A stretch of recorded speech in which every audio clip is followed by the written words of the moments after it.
তত্ত্বাবধায়ক সরকার ব্যবস্থা আবার ফিরছে কি? প্রধান বিচারপতির নেতৃত্বে ৭ সদস্যের আপিল বেঞ্চে শুনানি শুরু হয়েছে। জুলাই আগস্ট আন্দোলন ঘিরে আশুলিয়ায় ৬ জনের লাশ পোড়ানোর মামলায় সাবেক এমপি সাইফুল ইসলাম সহ ১৬ জনের বিরুদ্ধে সাক্ষ্য গ্রহণ শুরু হয়েছে আন্তর্জাতিক অপরাধ ট্রাইব্যুনালে। আজ মধ্যরাত থেকে পরবর্তী ৫ দিন সারা দেশে বৃষ্টিপাতের সম্ভাবনা জানিয়েছে আবহাওয়া অধিদপ্তর।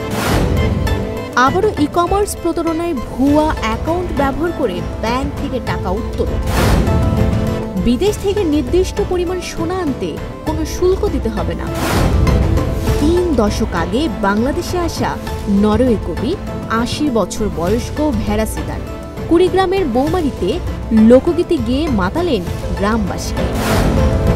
সুইডেনের একটি জেলে পল্লীর ফুটবল ক্লাব মিরালাবু গতকাল গোথেলবার্গকে ২-০ গোলে হারানোর মধ্য দিয়ে সুইডেনের শীর্ষ লিগ জয় নিশ্চিত করে। যে কৌশলে ওয়েস্ট ইন্ডিজকে প্রথম ম্যাচে হারিয়েছে, একই কৌশলে পরবর্তী ২ ম্যাচেও হারাবে আশা বাংলাদেশ দলে। আগামী ১১ নভেম্বর ইরাকে অনুষ্ঠিত হতে যাচ্ছে পার্লামেন্ট নির্বাচন।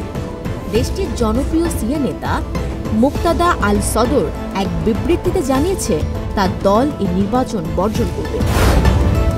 দক্ষিণী তারকা তামান্নার আইটেম নাচে আবারও মেতেছে দর্শক। এবার আইটেম ডান্স নাচের মুকুট উঠছে তার মাথায়। কাঠগড়ায় শরৎচন্দ্র ছবির শুটিং দীর্ঘদিন বন্ধ থাকার পর আবার শুরু হচ্ছে। বাদ পড়ছেন ফেরদৌস। এবার একটি অন্যরকম খবর, বিড়ালের মিউজিয়াম।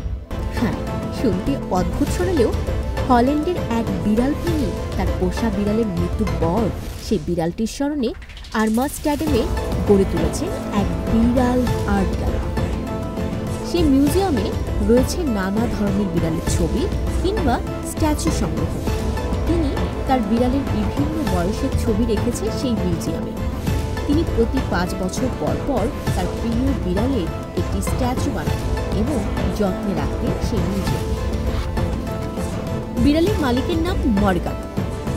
এই বিড়ালের সাথেই তিনি ঘুমাতেন। বিড়ালটির বয়স যখন ১৮ বছর তখন সে মারা যায়।